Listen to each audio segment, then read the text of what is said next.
computer. Okay, let's see.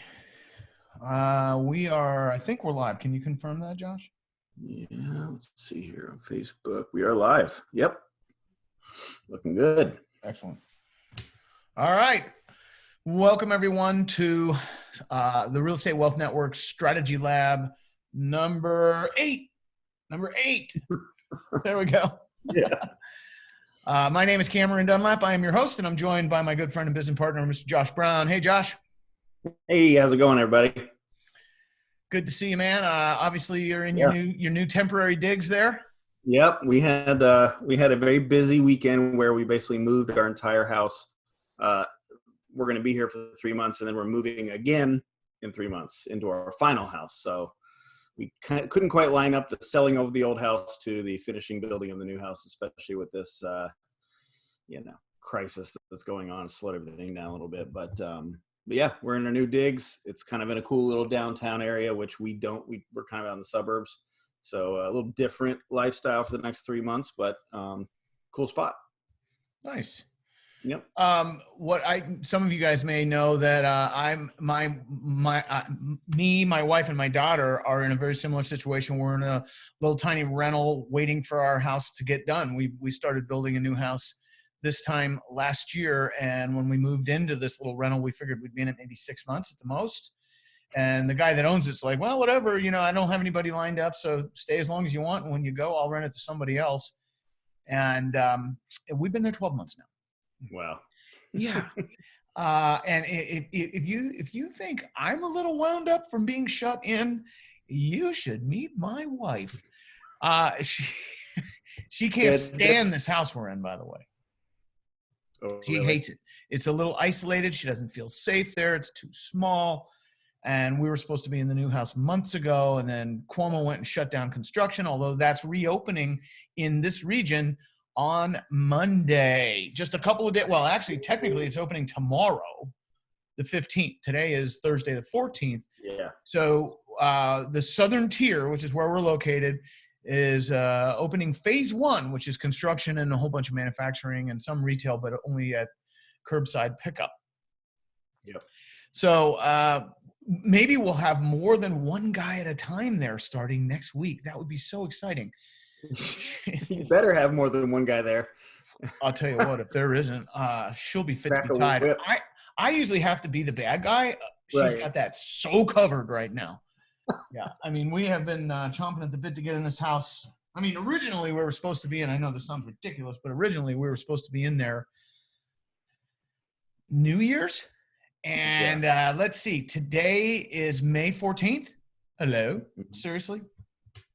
But anyway, good to see you. And we're clearly in the same position there, Josh. And I hope your 3 months really ends up being 3 months and not more. Oh, it better be. Yeah. I'm telling you what. I wouldn't want to be you if it isn't. Ask me how I know that. Exactly. I have my wife is where your wife was at the 3-day mark. Yeah. When you guys moved in there. So we're at the 365-day mark. Yeah. So anyway, welcome back to the Real Estate Wealth Network Strategy Lab. This will be the final installment of our strategy labs. Josh and I talked about it, and we feel like that that this format, this presentation has kind of run its course. And I'm certainly going to continue with the Deal Maker webinars. We do those on the first and third Tuesday of every month.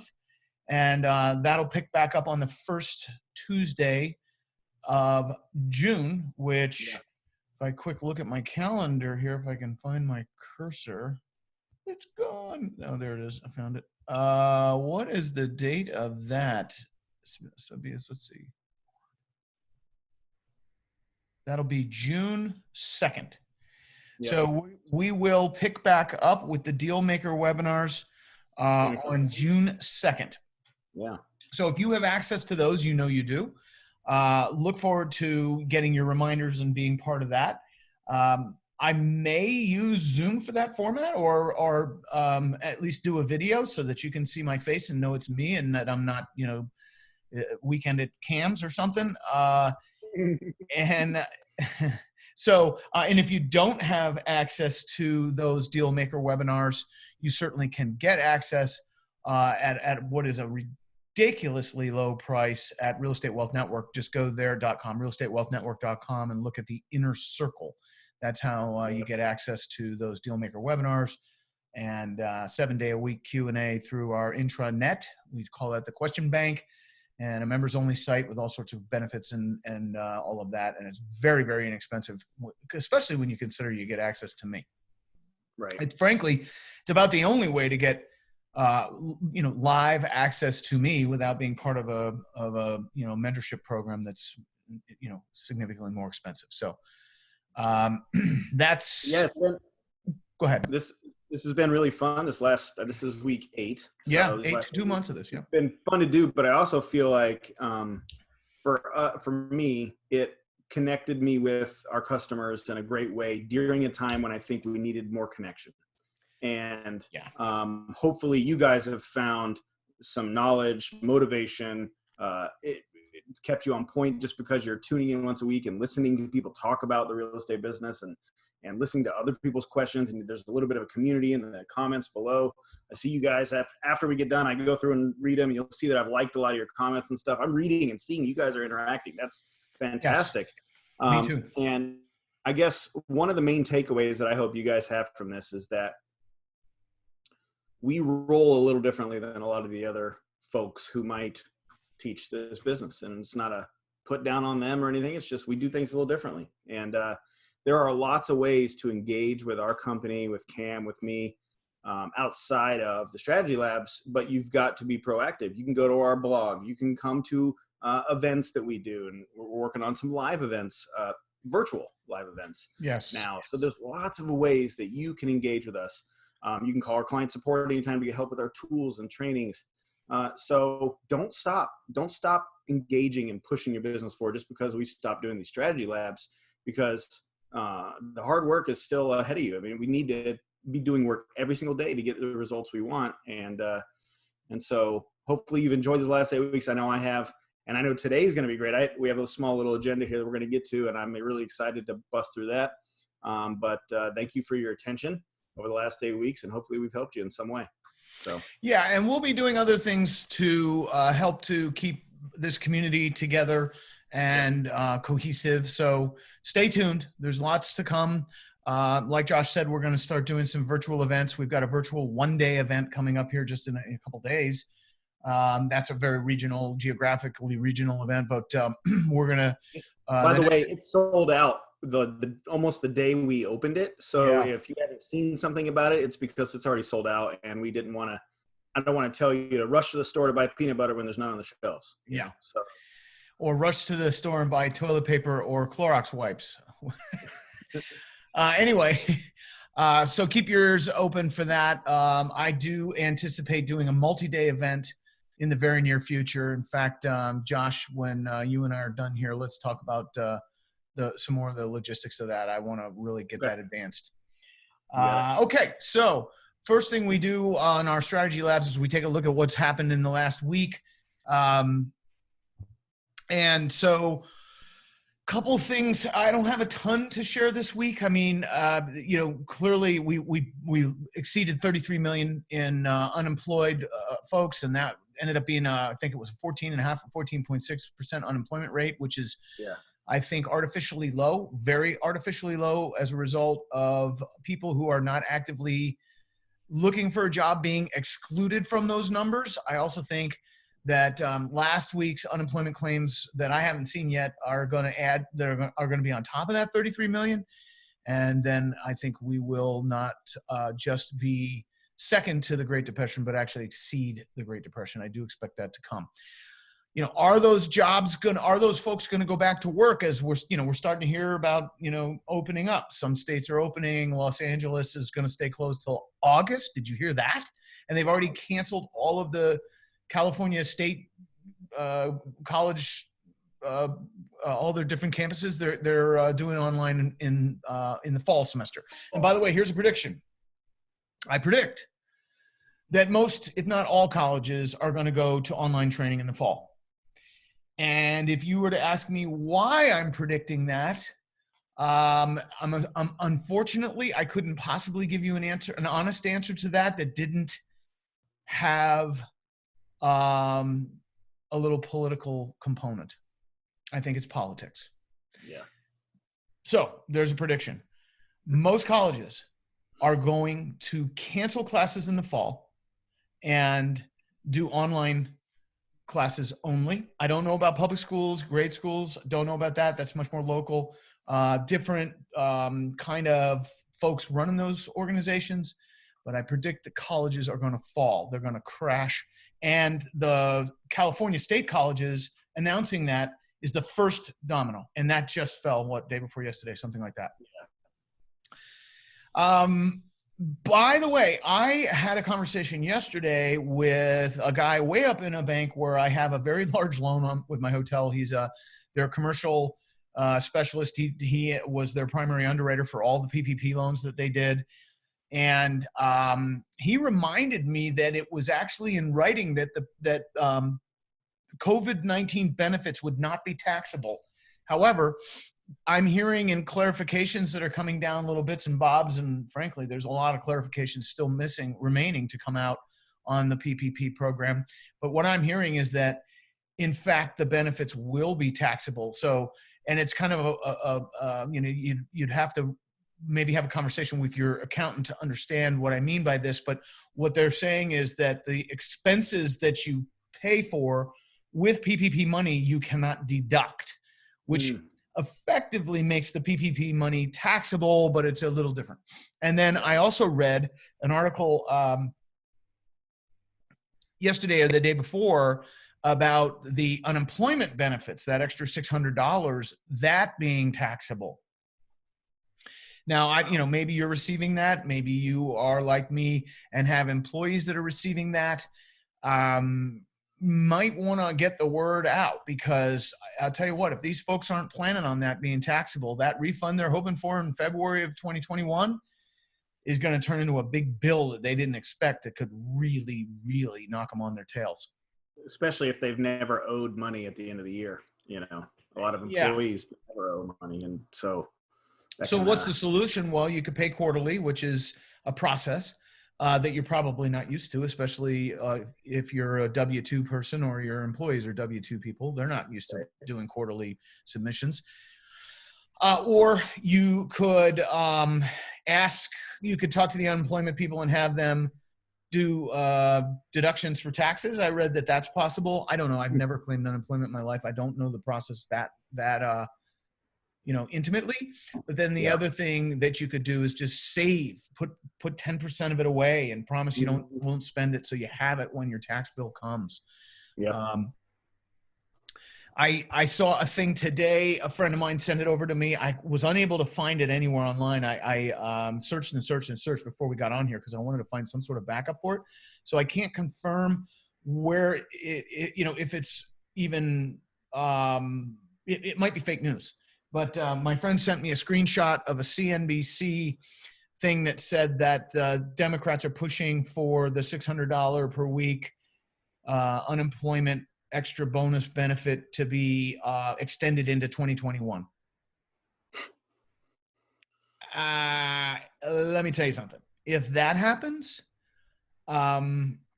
it'll be really hard to reopen as an employer if your employees are making more by sitting at home.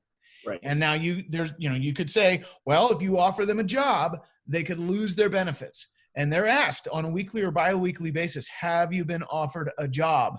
And if you say to them, come on back to work, and they say, no, I don't want to, theoretically, they should lose their benefits. But believe me, there's lots of ways to wiggle out of that. Yep. All you got to do is unfortunate. Claim you're afraid of the virus and, just put up a stink and you won't lose that benefit. There's a ginormous political component to that, by the way. And it's I'm starting to see the politics sort of bubble up in this thing. Go ahead, Josh. Yep. It couldn't be timed more perfectly with November just around the corner. A lot of these things, or imperfectly. However you want to look at it. So it's the strangest time to be alive right now. Yeah, what's that old Chinese proverb? May you live during interesting times. Well, Yeah. we sure do. Check. Yeah, exactly. And I'll tell Uh, you what, in case you haven't noticed, uh, we are being tested. I am. I have to remind myself of that daily. I remind my wife and daughter. Like this morning, I say this every time when I leave in the morning. Thank goodness I have a place to come. Our little rental house is that way. you'd almost throw a football. Yeah, I mean, could just about throw a football there. And I have this building that I'm in right now that is like my little haven where I can come and work, and Nicole comes and works out, and she does her shuffle dancing in the garage. And so we have a little bit of space. If I didn't have this, we would have gone bonkers. But I said to her this morning as I was leaving, I said, time to put on my fire suit and head back into the flames and smoke, because that's all I've been doing for the last 8 weeks. And Josh, you can attest to this, is just fighting fires. And believe me, now is a challenging time to be an entrepreneur. It absolutely is. And I was reading a thing or listening to something, and I was reminded that to be an entrepreneur, a successful entrepreneur, requires two very clear personality traits. You have to have great tenacity, meaning, you will push through every obstacle, no matter what. You'll be tenacious. And as a kid, I grew up, my dad had a boat when I was a kid, and the name of the boat was Tenacious. And I didn't really know what that meant until later, and I learned, and then I discovered that it was actually kind of sewn into my fabric, and I got it from him. Thanks, Dad. You have to be tenacious. You have to be willing to do whatever it takes. And if that means missing, your daughter's dance recital, if that means work until 2 a.m, if that means giving up Saturdays and Sundays, that's what it takes. If you're willing to do that, you can be successful. If you're not, you simply won't. Most are not. The other personality trait you got to have, and it's similar, but it's a little dustier. You got to have grit. You got to be willing to swing. You got to be willing to hit back. You got to be willing to get your face smashed in the dirt, get up, dust yourself off, and move on, without your pride being damaged and without, whining about it. You've got to just get on with it, get back to it, dust yourself off, and get back to it. And I know, Josh, you can relate, and I know you guys out there can relate to what I'm talking about. We've been asking you to send in your questions and comments, and we've gotten a lot, and I've read a lot. Josh, certainly, we've both read them all. Yeah. We read your Facebook comments, and there appears to be a little bit of a divide in the folks that are participating in this. There are those who I think have the tenacity and the grit, and there are those that are whining and complaining. Mm-hmm. And, it's your prerogative. You can be in either of those parties. You can be on either side of that fence. But I can assure you that the way to be successful is to be tenacious, have real grit, and just do whatever it takes. And a lot of the questions we get are, I'm having trouble getting started. I've got the tools. I don't know what to do. Well, here's your answer. Here's your answer. Ready? In 2 words. Make offers. That should be your primary activity. Talking to sellers, getting at what they need, how to solve their problem, and making offers. So if you came to me and you said, if we were doing live events, which we aren't, and who knows if we ever will again, I'd like to think so, but if you came up to me at a break and you said, man, I've been at this for 6 months and nothing's happened, the first question I'm going to ask you is, how many offers have you made? Mm-hmm. And if your answer is, oh, well, none, well, then you haven't started anything. So, I've been encouraging you during this time to study and to learn and to better yourself. And because we have a lot of time, we're stuck at home or at my car barn, but I'm stuck. And that's important. But all of it will go to waste if at some point you don't transition to that being making offers. That is the primary activity for you to be engaged in if your desire is to be successful in real estate investing? How many I agree. offers have you made? That's the question I would ask. And, Cam, I think it's one point I want to make is that if you're asking that question, I've tried everything, just can't seem to get started making offers. You could walk out of your house now, turn left or right, and go to every single house down your street or in your apartment complex, I guess not apartment complex, but down your street, whatever. Knock on every door and say, would you like a cash offer for your property? And they might shut the door in your face. They might say yes. They might say no. It's not a targeted list, but you could do that. You could just walk down the street and every house you ever see, you stop and ask them. We've got tools that allow you to find people that are most likely going to be motivated. So when you're asking them if they want a cash offer, you're making those offers, they're more likely to receive them. But the point is, there are a lot of people who find success by doing the very simple things. The simple thing is that they wake up in the morning and they go, I need to get a house under contract today. What do I got to do? Who do I call? How do I do it? But then, Josh, here's the thing. So let's you and I banter on this a little bit. Yeah. So start making offers. And then I say, I'll be, the person you're talking to. And I say, but then what do I do? Where am I going to get the money? I don't understand contracts. I need to have all of that lined up first, don't I? No, you need to have someone say, yes, I want an offer, and then we'll figure it out. Then you'll figure it out. It's called fake it till you make it. That's how I built my business. I used to say that to myself 100 times a day. Fake it till you make it. Fake it till you make it. Fake it till you make it. And you know what? You'll be amazed at how simple a contract is and how easy the money is to find when you have to find it. Yep. But until you have to, it may seem very elusive to you.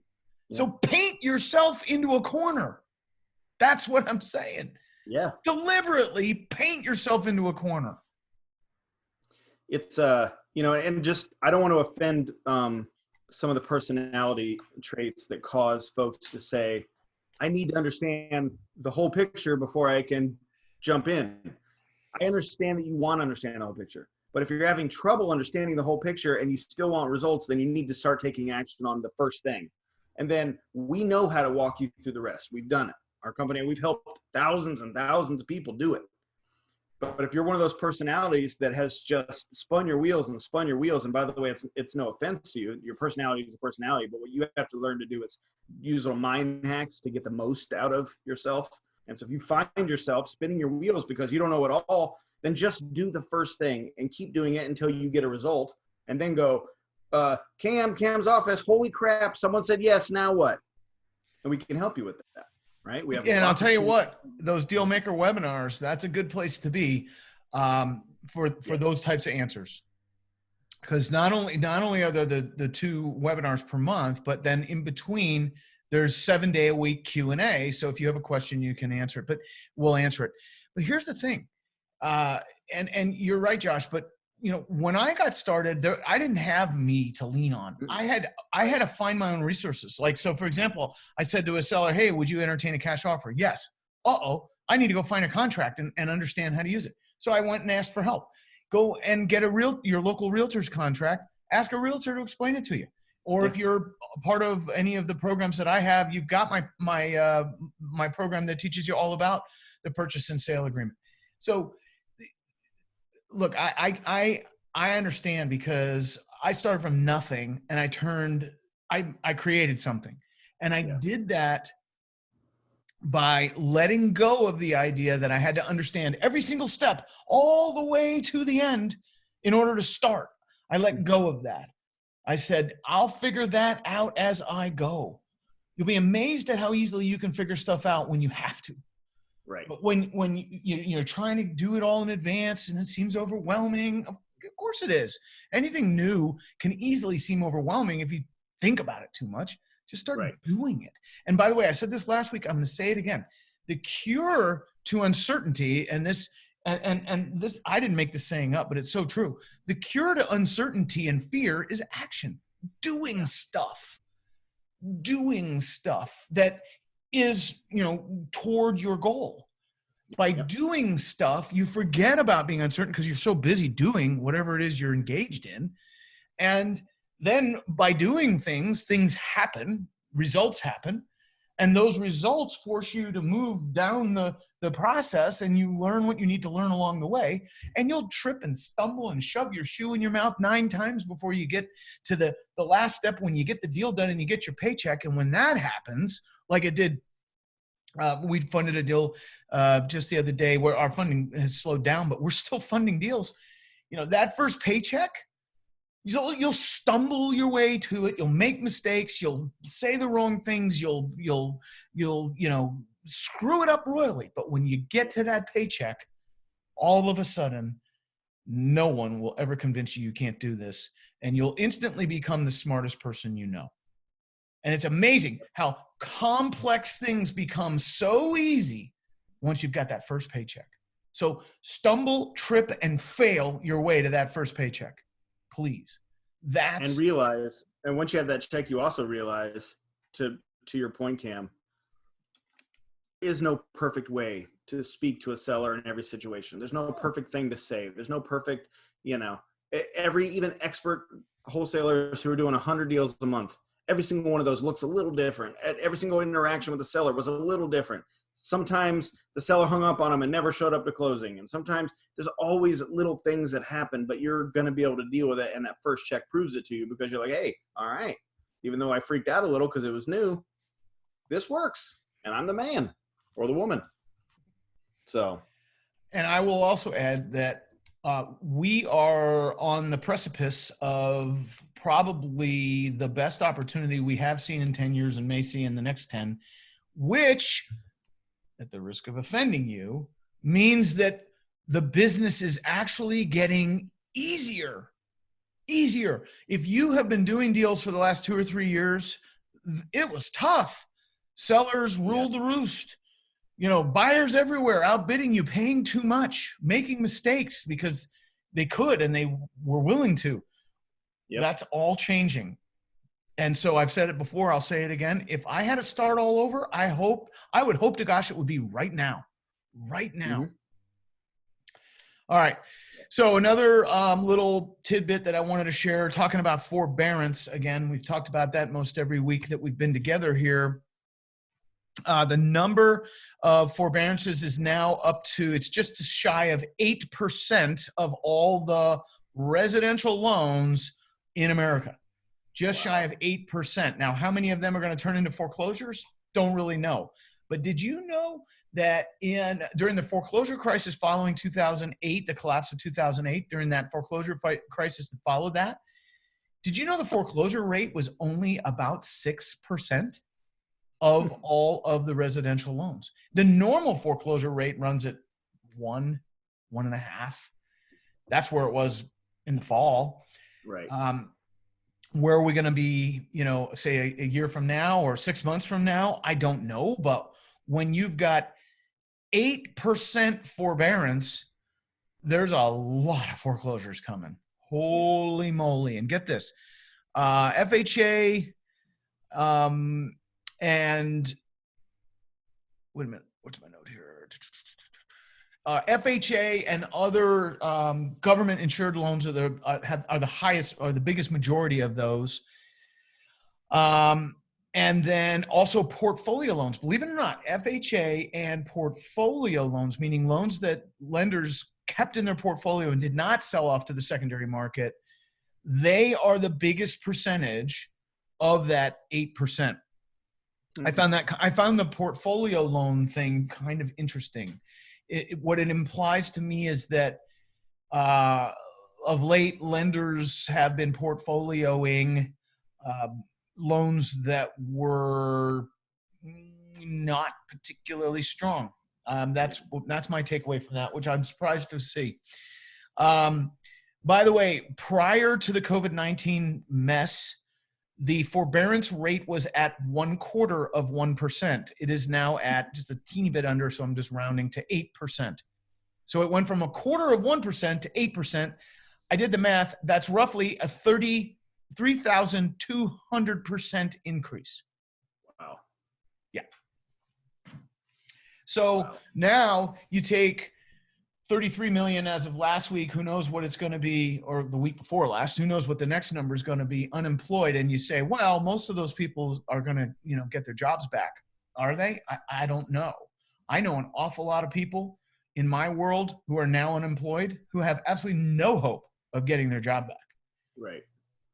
My hotel employees, that was a temporary layoff. I hope to offer them their jobs back. But I'll tell you what, if they extend this $600 per week unemployment boost, it's going to be hard to get them to come back. Mm-hmm. That'll take the moral hazard that I think that's been created by all this money. That'll take the moral hazard up dramatically. And it's going to make it really hard to bring people back to work, especially if all they have to do is say, someone near me is sick or I'm scared, to turn the work down and stay at home and be paid more to be there. Yep. It's supposed to end on July 31st. I hope what my friend sent me was fake news. I couldn't find anything to support it on a cursory look prior to getting on here. But man, I'll tell you what, if that gets extended, I don't know what I'll do. My people won't come back. I know they won't. They've already told me they're afraid of the virus and they don't want to be there. I mean, we're talking about housekeepers in a hotel. Yeah. Now, my team, like Josh and the rest of that team, they're all working from home. That's a different thing. My team in this business, they're highly compensated. They make more. So if they were unemployed, their income would go way down, even with the $600 boost. But it's, $13, $14, $15, $18, $20 an hour people that are making more by being home than I think the threshold's right about $20 or maybe a little over per hour. It depends on what state and how much the state normally pays. So we got a major moral hazard here, and it scares me to death. By the way, I pushed the reopen date, the hoped reopen date of the hotel out to June 15th. And honestly, I haven't really had a conversation with my team members. I know my general manager who is employed now, she's talking to them, here and there. But in general, the word is we're fearful. We are fearful. And I take that to mean they may not want to come back. So we'll see. Yep. Interesting times we have indeed. All right. So if you're ready, Josh, let's jump into the questions. So again, we've got more here than we'll ever have a chance to answer with the time we have together. But we'll get to as many as we can. And if you got a comment or a question, you can get it in the comments here on the Facebook Live. If you would please like it, share it, whatever. Now there's 8 of these in the can for people to consume. We've also got the recordings of these on the blog at CameronDirect.com. And you can comment there as well. I'd be very interested to know, in particular, I'm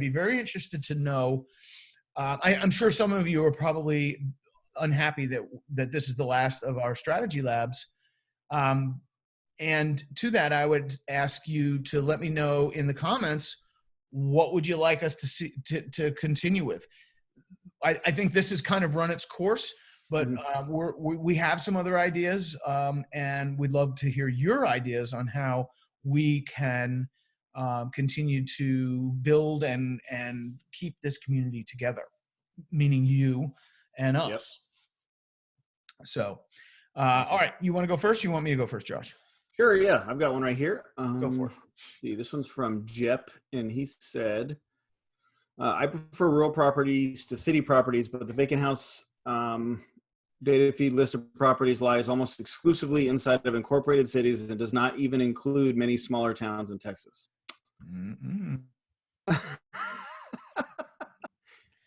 So I'm sorry, Jep. I'm not laughing at you. I'm just that it came as a shock to me, considering we built the system and use it all the time, that we didn't have a lot of the areas in smaller towns in Texas. And so that, you should know, when we receive comments like that, we instantly go, no, that can't be. And you know what I did was I logged into the system and I searched, because you gave me the 2 counties that you're in Texas. And I did a search, and I'm going to share that with you in a second, but I want to address the rest of your question here because you had two questions after that statement. The first was, do you intend to include any rural properties in the vacant house data feed? The answer to that is, not only do we intend to include them, Jep, they're already there. And second, you said, if you don't intend to list more rural properties, will you tell me how to locate vacant houses located on rural tracts? I'm bummed that I couldn't find old farmsteads or houses on 5 acres. So first things first, those properties are inside the vacant house data feed, okay? It's probably, and I don't mean this as an offense, it's probably more of a user error issue in trying to find them than a system issue of them being there. In fact, I'm going to share my screen with you real quick. If I can, let's see here. Share screen. Host disabled attendee sharing screen. Can you allow me to share the screen, Cam? Oh, well, certainly. I'd be more than happy to. I didn't know I needed to. Oh, I did know that. I changed settings. Hold on. Here's what I'll do. Got it? I'm going to make you a co-host. There. Now you should be able to do anything you want. I can. Here we go. There. Sorry. Oh, no worries. All right. There you go. So you guys should see my screen now. And I wanted to show you guys this. So, Jep, I did this morning when I was reading your question, I went ahead and I did a quick search of the zip code for the, I just Googled what are the zip codes for whatever county it was. I think it was Bryan County. And when I did that, I found 954 vacant houses within 30 miles of the center of 77807 in Bryan County. Will all of those 954 houses be out in rural areas? No, they won't. But some of them will be. In fact, I was looking at the map, and this is just a screenshot because I didn't want to have to log in and go through that here. I was looking at the map, and the first property I clicked on, Jep, was this one in Franklin, Texas. It is a farm, exactly what you're looking for. And you can see the information right there. You can log in and go search for this property and contact them. And there were probably a ton more like this. But what is it going to take for you to find them? Well, it's going to take a little bit of work because, let's see if I can get out of this and do that. It's going to take a little bit of work, Jep, because here's the thing. What you want is you're looking for diamonds. You're looking for very specific, hard to find things. You want properties that are in the in rural areas that have 5 acres that are hard to find. It almost sounds like you're looking for properties like you'd see on that show Fixer Upper, that Chip and Joanna Gaines show on HGTV. And if you're looking for very specific properties only, there's not going to be millions in the vacant house data feed or in any feed anywhere. What that means is you're going to have to do a little bit of a little bit of work. You have to roll your filtering, a lot of filtering, and you can do that within the system and identify those properties. If in reading your question, it almost sounded like you're looking for a private, like maybe a private residence. You're looking for a 5-acre farm you can own. If that's the case, hire an agent, man. I mean, if you're looking for a personal property, hire someone to hunt them down for you. If you're just looking to make money on 5-acre farms, then you can absolutely use the system to try to locate those types of properties. They're in there. Log back in. And if you have questions on how to use it or how to find the properties like I did, it literally took me 30 seconds. Contact client support. They're there to help you figure this kind of stuff out. So don't lose faith. The properties are there. You just gotta ask yourself the right questions and make sure you're digging to find them. Yeah, and by the way, I'll add to that. If you're finding a sort of an unexplainable gap within the system, let us know, because what we'll do is we'll have my programming team dig into it, and if there is a gap, we'll figure it out and fix it. We may not know it because there's 3,200 counties in the U.S. and each one of them is reporting differently, and it's a lot. It's like herding cats. Yeah. So when you can give us a little bit of useful intel, we not only do we want it, we need it. So I'd encourage you to let us know. Thanks, Josh, for taking a deep dive into that. You All bet. right, so I got one here from John. John's from Michigan. John's been to my house in Florida. Hey, John. He's asking about knock.com or Perch or any of the iBuyers that are out there. Zillow, became an iBuyer last year. And I've done a lot of reading about iBuyers and it's amazing how I think as investors have kind of been conditioned to believe that they're taking over and destroying and just, institutionalizing the whole process of buying and selling houses, real estate investing like you and I do. Yep. And I will say that they have to a degree institutionalized it through their process, but they're buying just a tiny, teeny little fraction of the number of houses that are being sold in America every year. I mean, we're talking less than 1%. Yeah. That's not a lot. Now you see more of that activity in certain markets. They're in the top 200 MSAs, but they're literally out of business right now. And I think for the time being, are we done with iBuyers forever? I doubt it. But they require, for them to be successful, they have to be in a stable market because their margins are so thin. So basically, for a homeowner to make sense of selling to an iBuyer, the iBuyer needs to be willing to pay a touch more than whatever the homeowner expects for their house minus say a 6% real estate commission. So they've got to operate on a margin of less than 6% of the purchase price, which leaves very little room for error and requires a very stable market where prices are not going because as soon as that stability is gone, the risk goes through the roof. Think about it right now. If we start to see, and everything I'm reading is saying that prices are going to go up through the summer because of demand and pent-up demand and all that, and I believe it. But then in the fall and into the winter, we're going to start to see the signs, the long-lasting, deep economic signs of this disaster in real estate. And I think it's going to be, fourth quarter and 2021 where we're really going to see it, and then 22 and maybe 23, who knows. The point is, if the market is the least bit volatile and their algorithms can't figure it out, they have to pause or they will lose money like you cannot believe. So they are in large part on pause. If you're hearing anything about them, and John's question specifically was, what do you say to a motivated seller who's talked to an iBuyer?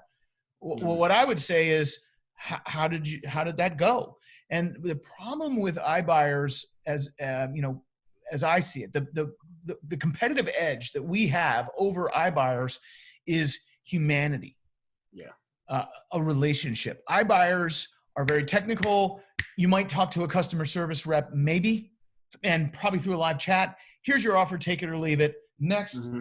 And there's no relationship. There's no real meaningful communication. There's nothing to feel good about. Right. Now, for some sellers, that's great. They don't care. But I think during a period where people are faced with situations they didn't anticipate, they didn't want, they're going to be particularly interested in the humanity component, where we approach them with some empathy and some understanding, and we create a relationship with them and we help them. And here's the thing. When you're buying from a motivated seller, they're going to know they're leaving something on the table for you. They are going to know they might get more for their house from another buyer. Yeah.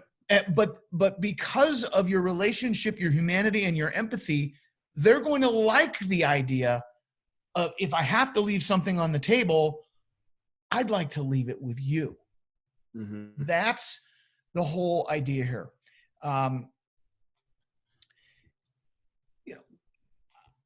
I've been saying for years, people do business with people they like. Be likable. iBuyers are like robots.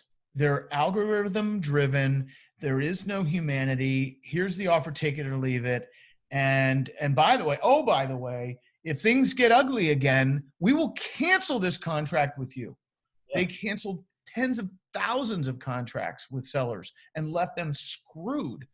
Like you, Josh, you're in the middle of building your house. You had a buyer for the house you're in. You're in between houses right now. Can you imagine if your buyer for your house that you just moved out of last weekend just canceled the contract? Where would you be right now? Up a dirty creek. Yeah. Because it's not like you're going to very easily cancel the new house you're building. And it's not like you're going to very easily convince your wife that you really should stay. She's already moved mentally. Yeah. We're mentally moved in, unfortunately. Yeah. Yeah. So, John, you could say if a motivated seller said to you, well, I talked to this knock and they said they'd give me this for my house. You could say something like, well, you know what? iBuyers in general are nothing but algorithms with people behind them, behind the curtain pulling the strings. And did you read the article about how many iBuyers canceled contracts, when the COVID-19 thing hit? Just wait till the waves, the ripples, COVID-19 was like a pebble someone threw into the middle of the pond. Yep. The ripples, we haven't even seen them yet. They're coming. So I think we'll always have a competitive edge over iBuyers, and maybe not a financial one. Maybe not. They may be willing to pay more than we can, but to some people, to a lot of people, the humanity component will make it worth it. I agree. That's our primary means of competing with iBuyers. Good question, John. Glad you asked it. Go ahead, Josh. All right. We got a few questions related to money. Where do I get the money for my deals? I don't have a whole lot of money. How can I do this business? We've seen those comments come in where people are saying things like that, where their biggest problem right now is money. Totally understand it. But what can you do? I think the question is, what can you do if money's tight or non-existent in your case, but you still want to get started? And I think I thought about that this morning because I wanted to make sure that I answered it in a way that if that's you, I can help you. And the first thing I would say is money is a resource, especially in business. It's a resource that you can use, but it's not your only resource. And a lot of people who don't have it feel like, because I don't have money, I can't do anything. And that is a lie. I'm disqualified, right? Yeah. You disqualify yourself. And what that is a lie that you tell yourself so you feel less guilty about not doing anything. And that's unfair. You shouldn't do that. It's not true. Money is not the most important resource. It's a resource, but it's not the most important. There are places to find money. The other resource that you have that a lot of people with money don't is time, right? So you either have to use money or use time in a business. And a lot of times you can use money to find other people to do things with open up time, but you have time. And if you don't, then look at we all get 24 hours a day, no matter what. Look at your 24 hours and figure out where you can create time to start working on your business, because time is an extremely valuable resource. Ask someone who's super busy what they would give up for more time. They money. Would pay it for it. Yeah, they give you a lot of money for it. Okay, it's valuable. So use it. And you need to take a look at how you're using your time. Are you watching 3 hours of Netflix every night? If you're watching 3 hours of Netflix every night, but you're unhappy with where your business is, you're putting your value on the wrong time. Your time is in the wrong place. Okay? You need to be working during those 3 hours instead of relaxing and watching Netflix and killing your brain. And I'm not saying there's not a time for relaxation, but every time I hear someone complain, I don't have time, and I ask them some simple questions about what they're doing with their day, I find 5 or 6 hours of time that they could turn into productive business building things rather than mind-numbing, forget my life things, which, that show that everybody loved over this Corona break is doing. It's just killing your brain, making you stupider. Tiger Stories or whatever it was. What was it? Yeah, Tiger King. That's what it was. Tiger King. I still haven't seen a single episode. I'm so glad. One. But yeah, so, how are you using your time? And then look yourself in the mirror and be just as blunt and honest as you can. And ask yourself, am I making the sacrifices necessary to be successful, or am I just wishing I could be successful? Because chances are you're doing some stuff, but you're not taking action every day. You're not building your business. You're only focusing on your business once every 6 weeks, and then you wonder why your results aren't there. You've got to take a real stock of how you're spending your time and what you're doing with it, because it's a very valuable resource. Now, if you're in that boat where money's tight, the first thing you should do is go to our blog, CameronDirect.com/blog. You can just go to CameronDirect.com and you'll find it right at the top. And we recently published a post that Cam wrote called The Complete Guide to Virtual Investing. And in that complete guide, it was written from the perspective of someone who didn't have money to get started. And it's a step-by-step roadmap for getting to your first deal.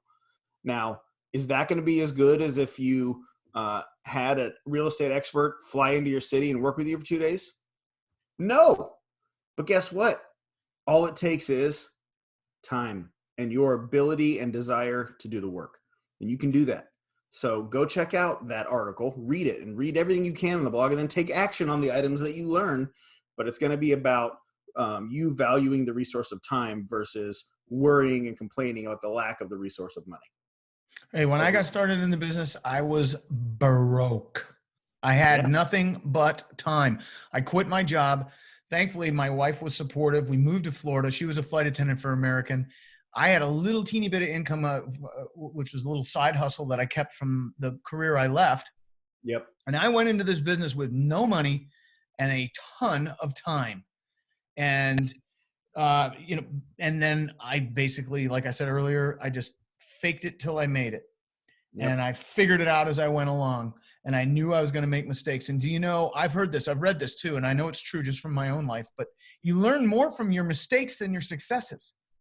So revel in your mistakes, because they are more valuable to you and your growth, your personal growth, than your successes. So good advice, Josh. You know what's interesting about that, Cam? I read somewhere, I don't know if it was Elon Musk or some other, tech company CEO who recently fired, maybe it was right before the COVID stuff, but fired an entire development team because they weren't failing enough. And his point was, if you're not failing enough, you're not taking enough risks, you're not pushing yourself hard enough. So I need different people in there. He fired the whole team and brought in all new people who would be more bold and take more action. And they'd fail more, but they'd develop, cooler things. So I thought it was kind of neat. Yeah, there's so many analogies. I can remember when I was a kid skiing, right? So I had, in college, I had a season pass every winter at a local ski place that's not far from here. I went to college not very far from here, believe it or not. And I used to say, I'd go with my buddies and I'd say, hey, if you're not falling, you're not improving. And so we just had there's a million different ways to sort of exemplify that mindset, that thinking. All right. Yep. My turn. Stan, you're up. Stan, this came from the Facebook comments from our last strategy lab. What kind of forbearance programs are loan servicers currently offering?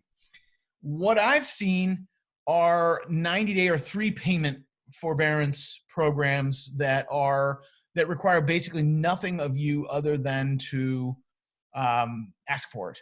You don't have to prove a hardship. You don't have to prove anything. Just say, COVID-19, I want a forbearance, and they'll give it to you. And what some people think is that, if you do a 3-month forbearance in 90 days, now you owe 3 payments. That is not how it works typically. Typically, what happens is the payment that you don't make goes on the end of the loan. So if you had a 30-year loan on your house and you had it paid down to, maybe you've been in it 5 years, right? So 360 payments, 5 years is 60 payments. You were about to make your 300th or your 61st payment, so meaning 300 remaining, and COVID hit. You get a 3-month forbearance, but 3 months go by, you don't make any payments. Now the 300 payments that remained is 303. So they go on the tail end of the loan. Now there may be, you want to ask the lender and you get clear on it, but you may be able to get 6 months. I had a conversation with my lender on the hotel yesterday, and I talked to my guy in there a lot. I tell him about what's going on and my observations, and we have a nice conversation. He's a smart guy, and we bounce stuff off each other. And he told me yesterday, based on what I'm seeing and saying, he said, listen, we'll do a deferral is the term he uses. We'll do up to 12 months. So, my first month of deferral was April, and May, I didn't, no payment. And then June, but he's basically saying you don't need to make a payment until, a year from April. I don't know if that's May or March or somewhere in there, but 12 months of deferral. So, there's different programs out there, depending on the loan, the property, the lender, the way you communicate and how, your relationship with that lender. If you have loans with private lenders, those are the ones that I would do everything in my power to make the payments. I would look to do forbearance on loans that are with banks, and so that I am more comfortable and able to make the payments to my private lenders, because private lenders, and what I mean by that, are not professional, non-institutional lenders. What I mean are folks, regular folks who are counting on that payment to come in like a landlord counts on the rent coming in. Those payments I would do everything in my power to make if I were you, if you have those types of things. By the way, speaking of rents, I read yesterday that the May 1 rents were, I anticipated a much bigger number in terms of rents that were not paid, and it really wasn't bad. I don't remember the exact number, but I want to say it was maybe a single digit in percentage of rents that were unpaid. Yeah, and I personally haven't seen any unpaid rents or any unpaid. I'm a private lender. I have several private loans out there, and nobody's missed a payment to me yet. So, but I'm communicating. I'm talking to these folks. So, yeah. All right, you're up, Josh. All right, I got one. Do you want to do? I've got a marketing review to do. Oh yeah, do that. Okay, cool. By the way, I'm gonna run and get another one of these. I'll be right back. Awesome. Will you give me one? Yeah, but I'm not really sure how to get it. I can't. So what we have, last week, I asked you guys if you had any marketing pieces or anything you wanted to send in. We had a bunch come through, and I just randomly picked one. And the one I picked was for Tim Stern. And Tim is a client of ours, and we've known him for a few years. And I know he's done a bunch of marketing and seller calling and stuff. So I think this will be fun. I'm going to go ahead and share my screen again. Let's see here. Share screen so I could show you guys what he's got going on. So there we go. So here's what Tim sent in, and I scanned it nice and up close so we could take a look at it. Now, I want to point out a couple things. Every time I'm doing a marketing review, I want to just say first, this is perfectly fine. Okay. The fact that he got a postcard out and he's sending them on a regular, consistent basis, to me is the most important part. So if you're watching this having never sent out a postcard or a mailer or anything like that, it's not important that it's perfect. It's more important that it gets out. But there are some things you can do with either the design of your card, or the words, the copy on the card. Or marketing piece. And so I just wanted to highlight, Tim, as I was reading this, a couple things that really jumped out at me that I thought like, I might try this. I bet this would increase your conversion rate. And again, a good marketer isn't just going to take and make all these changes and just say, this will work better. You want to test. So on the next version, maybe test your postcard here with my tweaks. And in fact, this may be a killer postcard for you. You didn't tell me how it converts right now, so I don't know if I'm working on something that's never gotten a callback or something that's, converting at 20%. But these are the tweaks that I would make. So first thing I noticed that when I read the copy, you know, it is easy to read. That's a very positive thing. And Tim went ahead and blacklined some of the personal information for us, which is very nice of him to do. I didn't have to do it. But the first thing I noticed was these two words, I might and I hope. And it made me think of that Geico commercial where the doctor walks in, he's like, guess who just got his license back? You know, it's a little unsure. It's not confident copy. I wouldn't say, I'm definitely going to buy your house, but you could say, I want to buy your property at, not I might want to buy your property. I think cutting those words out might help you a little bit. I hope we can work something out. I look forward to making an offer on your property instead of, I hope we can work something out. And Cam's probably looking into this thinking, I can see a couple things too. So feel free to jump in once I'm at the end of this thing, Cam. Couple things. As I read this, I thought to myself, please take a moment to text the word house to 559-825-2555. And Tim, I bet you somebody's going to text you the word house from this call. Sorry, buddy. But what I noticed was I almost feel like I'm not allowed to call. Is that the case? And if so, why? Do you not want motivated sellers to just call you? Are you looking for the text first? You're driving either to the website or to a text. And that's okay. But if I were you, I'd work out some way for them to also call you. If they want to call and talk to you now, that's the best kind of motivated seller you can get. So if you're using a phone number and you're okay with them calling you, then I'd get that added in here too. And I don't know your specific details. Maybe you can't take live phone calls, so this is your workaround. That's okay.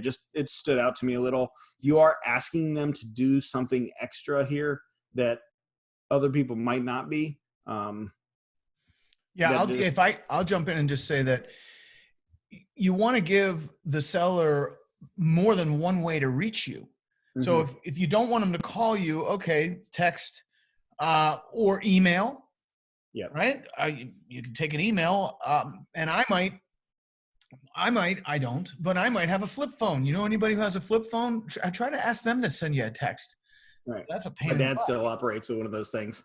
Yeah. So the more ways you give a seller to reach you, the better, because sellers want to respond in a way that they're comfortable with. Let them choose that. Now, it might be text, but it might be email, or it might be by phone. So let them decide which is comfortable for them. It's not about you, Tim. It's about them. Yeah. That's exactly right. We're going to get to that here in a second too. Another thought I had when I saw this, Tim, and hopefully you're taking all these notes. It feels a little bit like an advertisement when it's like, text the word house to 559-825. That's how my brain read it. And I might say like, please take a moment and text me on my personal cell phone at 559-825-2555. I wouldn't use the word house thing only because it feels a little advertising. And what I want them to feel is average Joe, buys houses, local guy, you know. It's more comforting for me to write and be like, I just got your postcard. Do you really buy houses? Then text the word house. I feel it just salesy to me. And maybe it's killing for you, but that's what I would think. At the bottom, you put thanks, Tim Stern. That's great. It's been proven time and time again. If you can use a signature, something that looks like a real signature at the bottom, you're going to get a higher conversion rate. The reason is because it's sort of stamping a seal on there. It feels more authentic. And that's a simple tweak that you could make, Tim, that would, I think, help the card. I'm very anxious to hear from you. Isn't terrible, but what I thought you might do here is instead of that sentence, put a sentence that creates urgency instead. Like, I'm looking to buy a property in the next 3 to 7 days. So please call me as soon as possible. So you give them some sort of reason why they need to do this now and not later. Okay. And again, that sentence, I'm very anxious to hear from you, is about you and it's not about them. And so you want to think like that. The last thing I'd have to say is, where's the WizGat? Where is it? I don't see it in this card. You're not explaining to me what would be so great about calling you. You know, why would I want to do that? You know, just because I'm thinking about selling. That's what I take away from this card. So we need to work some of that into this. What would be so great about selling your house fast with no worries at all? Would you save me from foreclosure? Can you help me get out of a divorce situation? Could you, yada, yada, yada. It depends on the type of list you're going after. But let's try to work on getting some WizGet in there. I'm going to talk about what that means here in a second for those of you who have no clue what WizGet is. The back of the card, where's the CTA? On the back of this card, there's not one way to respond to you. And I like having a CTA on both sides of the card. You're never guaranteed they're going to turn it over. Even though your card, the front of this is just designed to tell them to turn it over, you're not guaranteed that. So I would stick a phone number in the headline. Or maybe instead of this text response requested area, put your giant phone number there. Call now for fast cash offer. By the way, I don't know if you said it, Josh, but CTA stands for call to action, which is where you tell the recipient what to do. Yeah. You don't say, hey, if you feel like it, give me a text. No, you say, text me now. Tell them what to do. Here's an old saying that I when I first learned it, I thought that's interesting. And 25 years later, there's nothing. It's one of those irrefutable truths. People silently desire to be led. Yes, they do. You, me, Josh, tell them what to do. Yep, totally. Do you know how many times in the last 8 weeks I have looked up at the sky and said, please God, tell me what to do. He's been zapping you with answers. Yeah, with a 2x4. Yeah.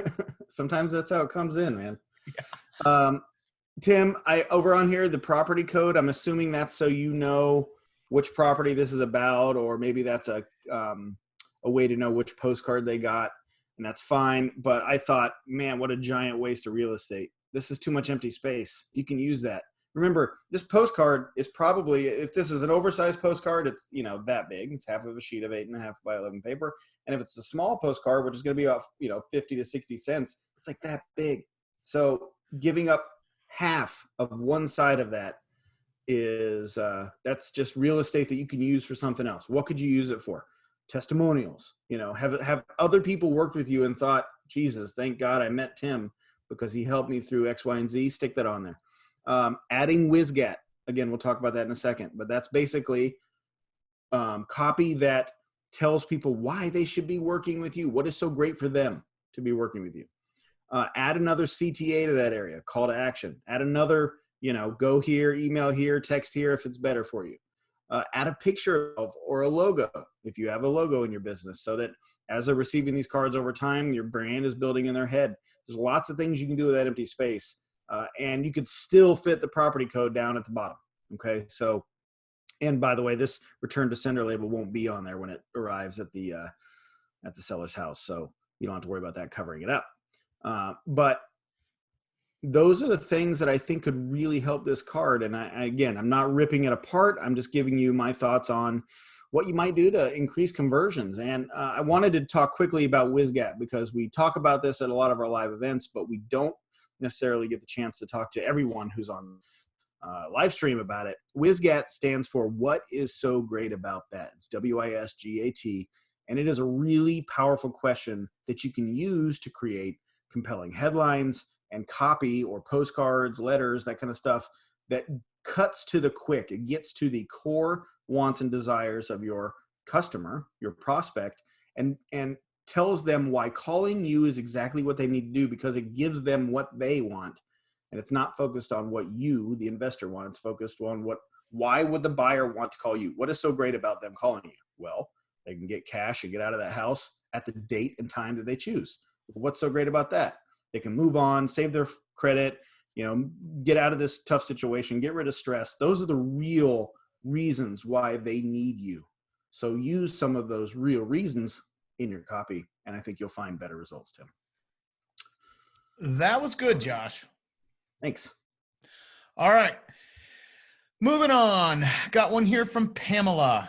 Says, I really wanted to start getting into real estate, but now with the new law that says it's illegal to do assignments in Illinois without a real estate license, I don't know what to do.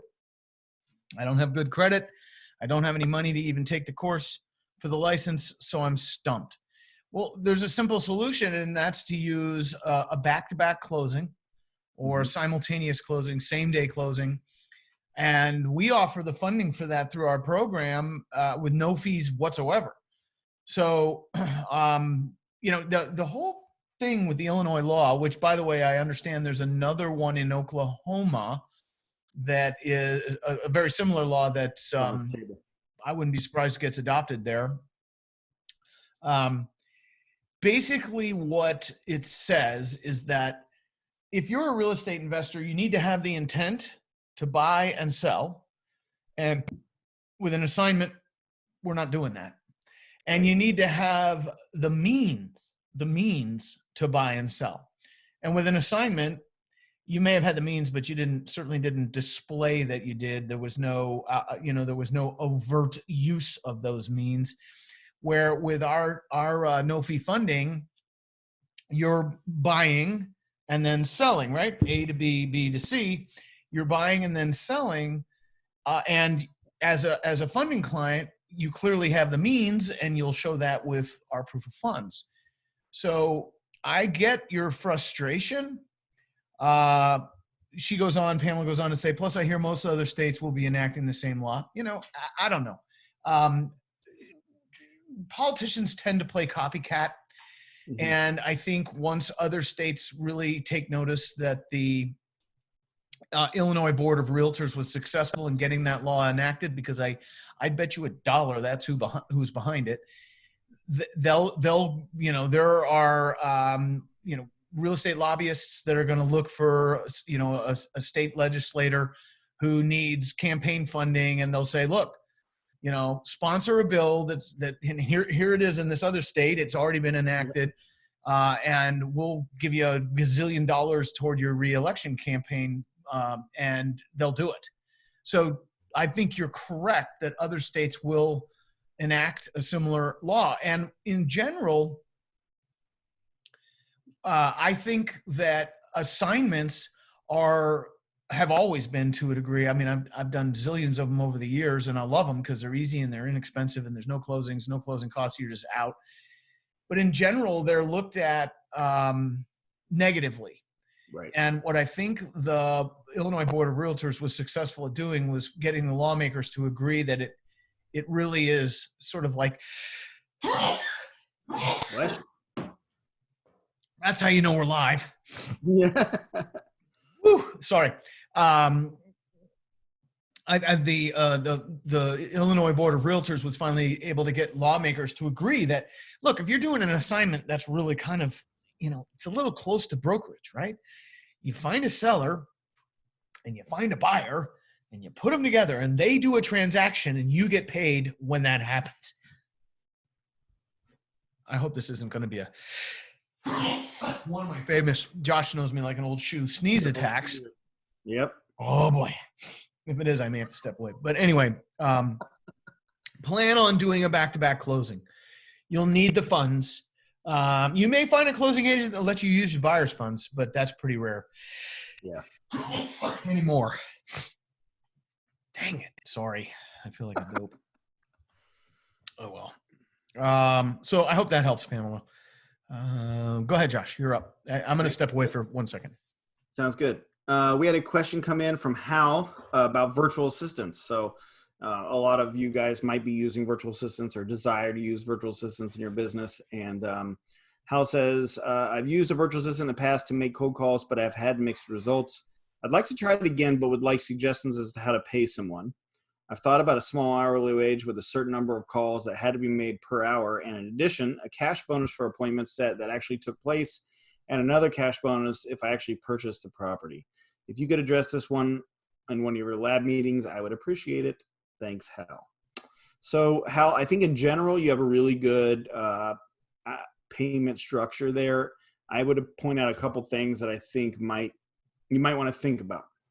One, I like a small hourly wage and then a bonus for people who actually show up to their appointment. Okay. I like those two things because what does this VA do? Are they really the transaction technician, which is responsible for getting the deal all the way to close? That's probably you in this case, not them. or are they the person who's calling numbers and getting them to show up so you can take over from that point on? And I think that's what you're trying to do. And in that case, I don't think a bonus for deals closed is a good idea for VAs.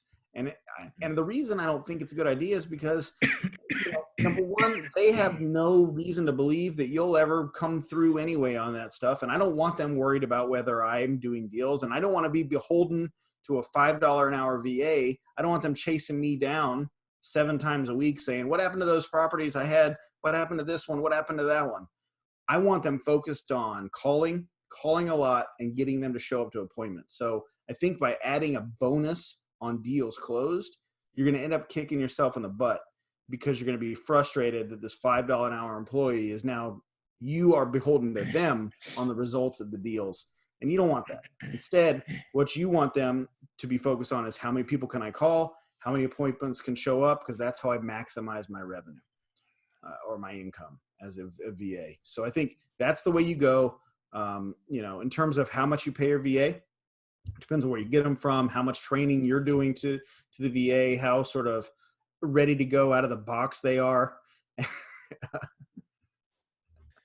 guess you can't. I'm still struggling with the sneezes over there. I got the mute button just in time on that one. Yeah, you did. It's like you have the radio mute button. That's awesome.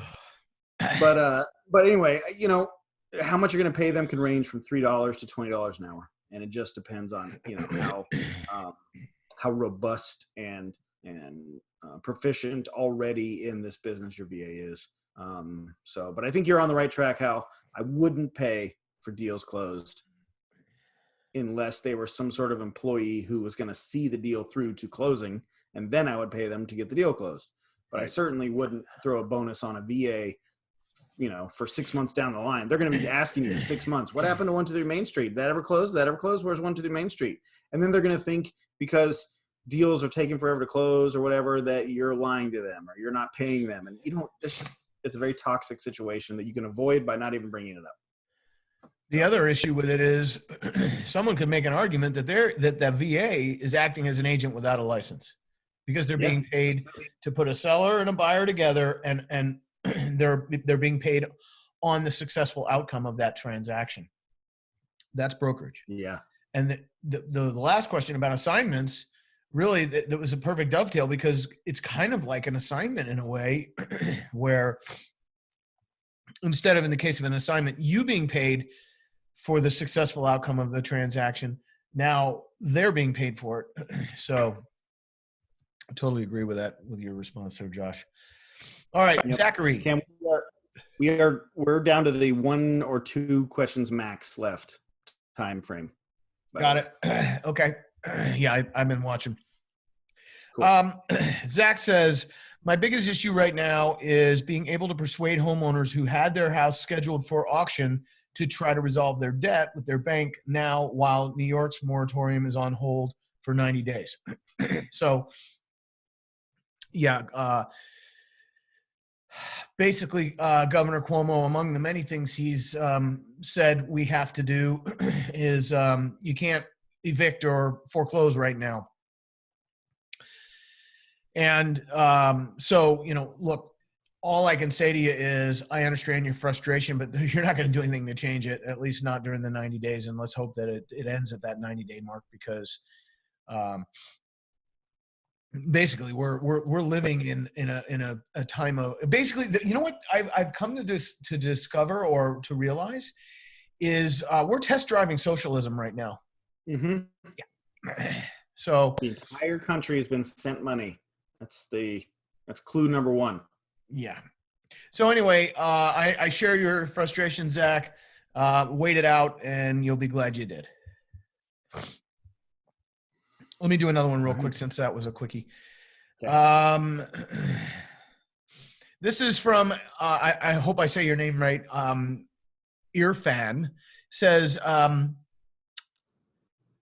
I'm an international investor in the UK with low funds. Can I do my first deal as an assignment or transactional funding and get paid by the title company without having an LLC or USA address or bank account? Could they just IBAN me the money? This is just so that This will fund the setup of an LLC and tools, et cetera, later. I'm not an expert on international real estate law. I don't know the answer to that. What I would suggest you do is wherever you're looking at doing deals, whatever state that is, and if you need a referral, we'd be happy to give you one. Just call my office. Talk to a closing agent in that state about that, and they'll give you the straight and narrow on it. It may be possible, but I can tell you that if you need to use funding, and you had mentioned doing an assignment here, which is fine, but if you need funding and you're going to use ours, you do need to be buying and selling in the name of an LLC or a corporation. So maybe you do a couple of assignments, and then you start to look at other areas and maybe start doing the closings. And but I would talk to a local closing agent about that. They're going to be the authority. Yep. Okay, let's see. Here's another one. This is, we've already addressed this. This is from Mickey saying, hey, I want to get going with wholesaling, but I don't really know how to get started. That blog post that Josh referred to earlier, it's CameronDirect.com/blog, or just go to CameronDirect.com, and then there's a tab at the top for the blog. And it's called, isn't it called Pandemic Investing? What did we call it, Josh? Something like that? Yep. I think it's, I can't remember off the top of my head. It's like recession, That's it. Pandemic proof investing, something like that. Yeah.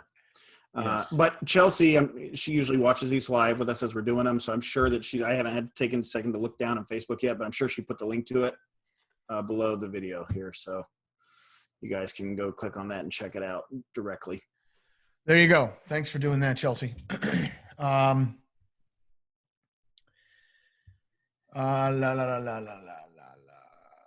So let's see. I've got one here I can do real quick. Go for it. This is from Jay Jordan, and he says, Julie, sorry. She says, our three biggest hurdles are: 1, securing funding without having personal credit pulled. Adds inquiries and lowers personal scores. Obviously, that's true. If you need to get funding without having your personal credit pulled, private lenders are usually a great way to go. Hard money lenders want high monthly payments made to them during the rehab repair timelines. That is true, not with all hard money lenders, but with most. You can get around that by getting private lenders. Private lender is a good solution. You can a lot of times give them a little extra percentage and not make monthly payments to them. I've done that multiple times. If I would have paid them 6% for their money and made monthly payments, I'll pay them 7% and not make monthly payments until we close and pay them back. And then very hard to locate back-to-back closers and folks who understand the assignment process. And I would agree, if you're out there all on your own, Julie, and you're swimming in the ocean of real estate, it might be hard to find back-to-back closers, but we work with back-to-back closers all across the country. You can call our office at 607-527-6097. Yeah, that's it. Yeah. Okay. You can call us or hit us to go to any one of our websites and chat with us, and we can give you some recommendations of title agents and attorneys in the state that you're working in that do back-to-back closings and understand the assignment process. In fact, I think it was 2 strategy labs ago. If you scroll down on the page you're on, whether it's the blog or the Facebook, you're going to see an interview we did with one of the top title attorneys in New Jersey. We talked South Jersey Settlement. Yep. So there you go. All right. So that'll do it for the questions today. If we did not get to your question, please don't take it personally. We ran out of time. There were an awful lot of them that were similar, and I think we probably, Josh, did a pretty good job of answering a lot of the questions that were in there that we didn't address specifically, just because of the nature of them being similar. A couple things to think about. Again, if you weren't on at the beginning, this is our last strategy lab, and you can continue to have access to me, and we can get very specific about your deals. It's what we do on the Dealmaker webinars. We will restart those on the first Tuesday of June. Yep. And so those happen on the first and third Tuesday. They are for the the Dealmaker webinars are for folks who are part of my inner circle or who are part of our mentorship program. So if you have Trifecta, or if you got on board with Pivot Point, you've got access to the inner circle. We're going to restart those Dealmaker webinars on the first Tuesday in June. If you'd like to learn more about the inner circle, you can do that at realestatewealthnetwork.com. Just scroll down and there's a full description of the inner circle and all the benefits there. That there's a pile of really solid benefits. It's a great support system for you. Yep. And it's really the only way to get direct access to me. And I'd encourage you to consider it. It's ridiculously cheap for what you get. I said earlier that to be a successful entrepreneur, you've got to have tenacity and you've got to have grit. Be willing to never, ever quit, and be willing to get knocked down, get up, dust yourself off, and move on.